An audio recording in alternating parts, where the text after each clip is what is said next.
Cousin मेरे का phone आया कि भाई अपनी अम्मी को लेके घंटा घर जल्दी पहुंचो। जैसे हम वहाँ पहुंचे हैं, पूछ के गलियों वगैरह का, आगे खड़े थे सारे हमारे।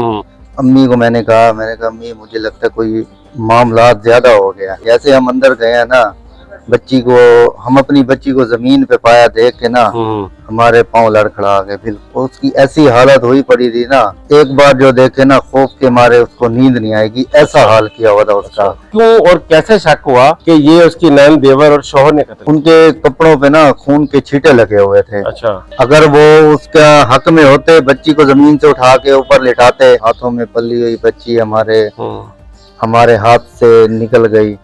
माँ ने देखा, माँ तो देखते ही बेहोश हो गई। बहने गम से निढाल। बिस्मिल्लाहिर्रहमानिर्रहीम। मैं नाज़रीन इस वक्त मौजूद हूँ मुल्तान शहर में। उस मकतूला आसिया बीबी के घर पर इंतहाई जुल्म कर मार दिया, उसकी गर्दन काट दी। मेरे साथ मौजूद है वो शख्स जो उस वक्त मौका पर के चश्मदीद गवाह भी हैं, जिन्होंने ये सारा वाकया देखा। इनसे जानते हैं असल कहानी क्या। हम घर मौजूद थे, कज़न मेरे का फोन आया कि भाई अपनी अम्मी को लेके घंटा घर जल्दी पहुंचो। अच्छा। तो हमने पूछा भाई क्या मसला है, ये कोई बात है? ये वो कहते हैं जल्दी पहुंचो, बस वहीं आके फिर बताते हैं आपको। अच्छा। जैसे हम वहाँ पहुंचे हैं, पूछ के गलियों वगैरह का, आगे खड़े थे सारे हमारे। अम्मी को मैंने कहा अम्मी मुझे लगता है कोई मामला ज्यादा हो गया, ज्यादा डिस्टर्ब। ठीक है। भाई आए, भाई ले गए। जैसे हम अंदर गए हैं ना, हम अपनी बच्ची को जमीन पे पाया देख के ना हमारे पांव लड़खड़ा गए। बिल्कुल। अच्छा। वहाँ पर पुलिस पहुंची हुई थी, इन्वेस्टिगेशन वाले। हमने बच्ची को उठा के चारपाई पे लिटाया। उसकी ऐसी हालत हुई पड़ी थी ना, एक बार जो देखे ना खौफ के मारे उसको नींद नहीं आएगी, ऐसा हाल किया हुआ था उसका। गला कटा हुआ था, कलाइयाँ कटी हुई थी, उसके मुंह पे गुस्सनों से मतलब ऐसी भारी चीजें मारी गई थी, मुक्के मारी हुई थी, एक आंख बाहर आ गई। तो बहुत अजियत दी उन्होंने। अब वहाँ पर सारे मौजूद थे, भाई कजन सारे इकट्ठे हो गए। और जो उनके थे ना, कहते हैं देवर शोहर, और जो दूसरे थे तो वो भी खड़े थे। वो कहते हैं खुदकुशी है। अच्छा। बार बार यही कह रहे थे। हमने उन्हें कहा कि भाई ये खुदकुशी नहीं है, इन्होंने की है, लिहाजा इन्हें फौरी तौर पर गिरफ्तार किया जाए और कार्रवाई की जाए। उन्होंने कहा, पुलिस वाले कह रहे थे हम इनको गिरफ्तार करेंगे, सारा कुछ करेंगे। और बाहर जाने लगे वो। मौका देख के ना दोनों भाई बाहर निकलने लगे। मेरी वालदा ने देखा कि ये भाग रहे हैं, इनको पकड़ो। मौके पर फिर उन्होंने हमारा इसरार करने पर उन्हें पकड़ा, ठीक है, कमरे में बंद कर दिया। उनकी वालदा थी, उनकी दो ननद थी और एक देवर और एक उनका शोहर था। उन्हें अंदर बंद कर दिया, एक कमरे में बंद कर दिया। फिर वो अपनी इन्वेस्टिगेशन कर रहे थे कि सारे कुछ नमूने वगैरह उठा रहे थे बच्ची के, भाई ये क्या मामला हुआ है, सारा कुछ। डीएसपी भी मौके पे मौजूद थी, एसएचओ साहिबा भी मौजूद थी। नहीं, आपको ये क्यों और कैसे शक हुआ कि ये उसकी नैन देवर और शोहर ने कत्ल? उनके कपड़ों पे ना खून के छींटे लगे हुए थे। अच्छा। उससे जाहिर ही पता लगता है कि घर में वही मौजूद थे। अच्छा। जो कहते हैं कि भाई आपकी बच्ची के फोन पे वाली साहब को फोन करते हैं, आपकी बच्ची की तबीयत बहुत ज्यादा खराब है।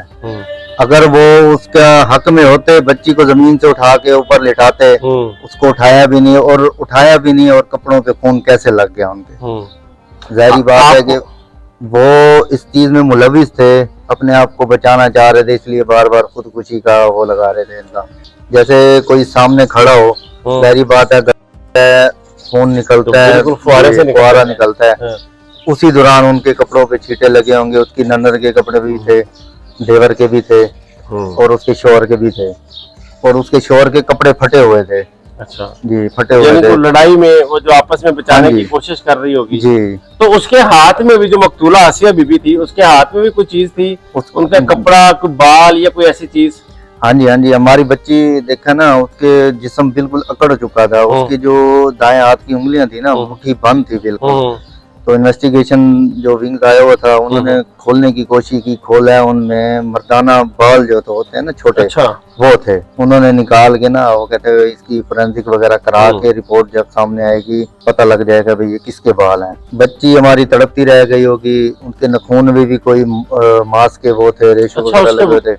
अच्छा जी, वो भी नमूने लिए उन्होंने। वो पता चला अभी तक कि वो जो उसके मास्क के थे वो किसके थे? अभी तक इल्म हुई? अभी तक पता नहीं लगा। वो कह रहे हैं कि जैसे रिपोर्ट आएगी ना, फोरेंसिक रिपोर्ट, उसमें सारा कुछ पता लग जाएगा अभी क्या हुआ। उसके देवर के हैं, उसके शोहर के हैं, उसकी ननद के हैं। जाहिर बात है अगर उसको कत्ल किया जा रहा है तो उसने अपने हक में अपनी खुद जोर लगाया होगा, तड़पती रह गई होगी, कहीं हाथों में हाथ आ गया होगा, बालों में हाथ आ गया होगा, जान निकल रही होगी उसकी।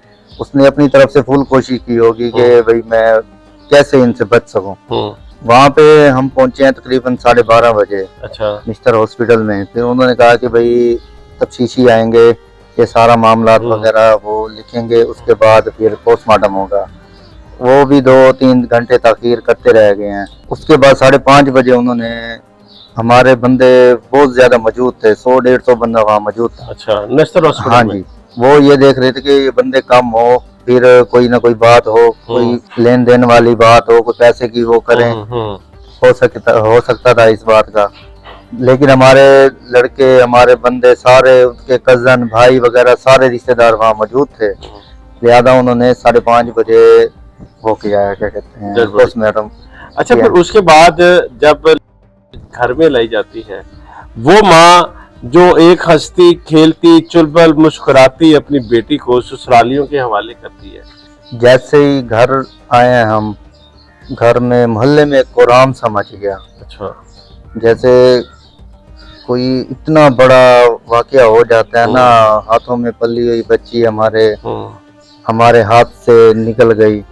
माँ ने देखा, माँ तो देखते ही बेहोश हो गई। बहने गम से निढाल, चीखो पुकार, ऐसा कान में ऐसे लगता था जैसे कोई अजीब सी आवाज आई है कान में, कान बंद हो गए। बस ऐसा जुल्म किया जालिमों ने उसके साथ। पुलिस आप लोगों के साथ तावन कर रही है अभी?